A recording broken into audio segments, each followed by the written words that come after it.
The sun has vanished from the skies. A hidden temple holds the secret, and only one princess can bring the light back. This is the adventure of Princess Naomi and the secret of the Sun Temple.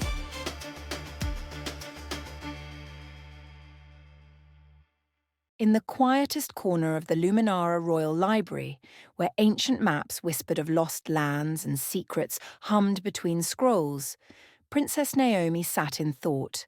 As she traced the golden edge of a worn parchment, she had always been drawn to the world's mysteries, to stories that others had forgotten. Just then, the heavy wooden doors creaked open. A royal messenger, cloaked in desert dust, stepped inside. He held a scroll bound with a thread the colour of the setting sun.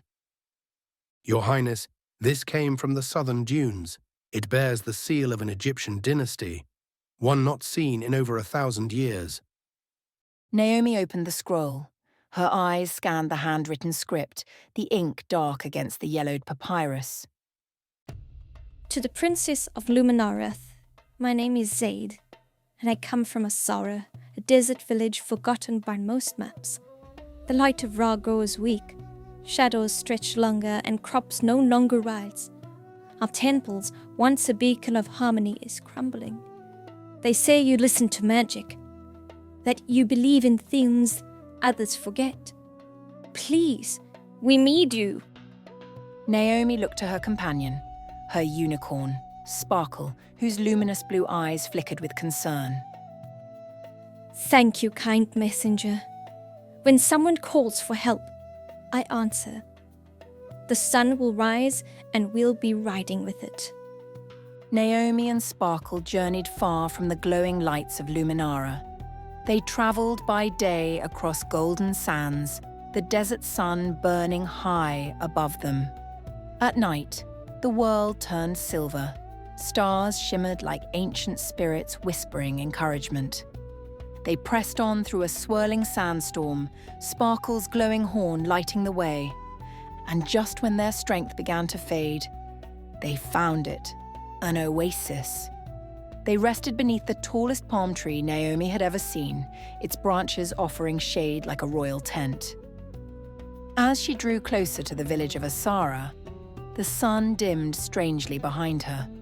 A thick shadow crept across the dunes, though it was not yet evening. Finally, Naomi arrived at Asara, a humble cluster of sun-baked homes nestled between golden dunes. The eclipse cast long, warped shadows across the walls. The air was dry and heavy. Even the light seemed weary. Children sat under cracked archways, their faces tilted toward the dimmed sky, waiting for something that had long since stopped coming. And at the village's edge stood a boy. He wore a desert scarf wrapped loosely around his neck and a satchel heavy with scrolls. His eyes held the weight of someone who had studied too much for his age. They said the princess who believes in forgotten magic might come. And you're dead. I'm Naomi, and your words traveled farther than you know, to exactly where they needed to. Zaid led Naomi and Sparkle beyond the village, through the dunes, to a hidden canyon where the air shimmered with heat.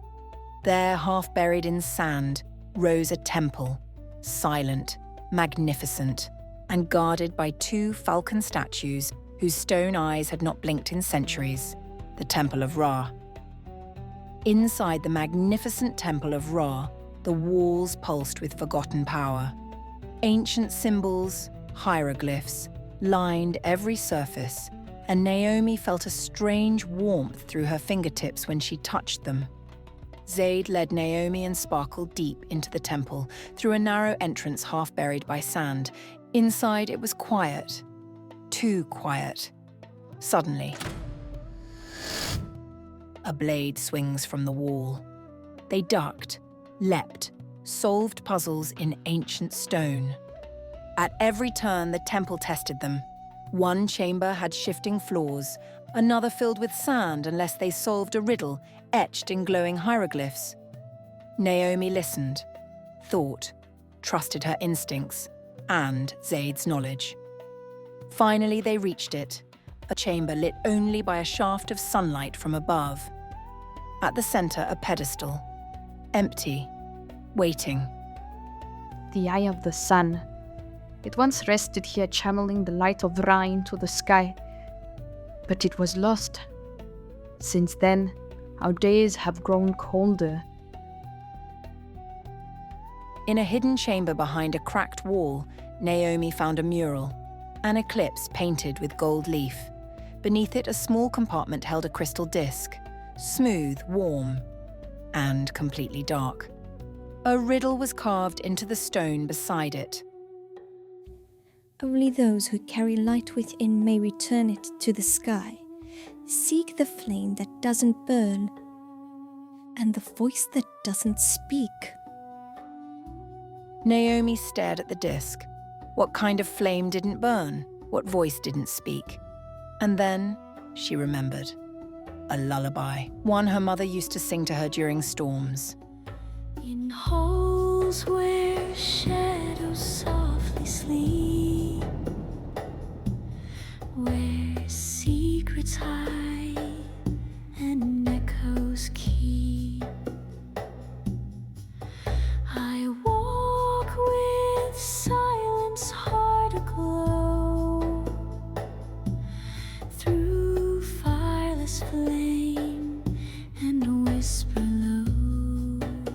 The disc lit up, alive with inner fire. Naomi's voice, her belief, had awakened it. She placed it into the pedestal. Mirrors hidden within the walls spun into place. Shafts of sunlight from hidden cracks converged on the crystal. A beam of pure light burst upward through the temple's peak, up into the sky. And the veil over the sun dissolved. Asara bloomed. Flowers opened wide. The villagers poured from their homes. Children danced in the streets. Elders lifted their hands toward the warm, golden sky. Naomi and Zaid stood side by side, watching the rebirth of a sunlit world. You didn't just bring back light to the sky. You brought it back to us. And for this I say, shukran. And so Princess Naomi returned to Luminara, her heart full, her spirit steady. She carried no treasure, only the memory of a temple, a friend, and a sun that remembered how to shine again. Because sometimes, the greatest magic begins with a simple letter.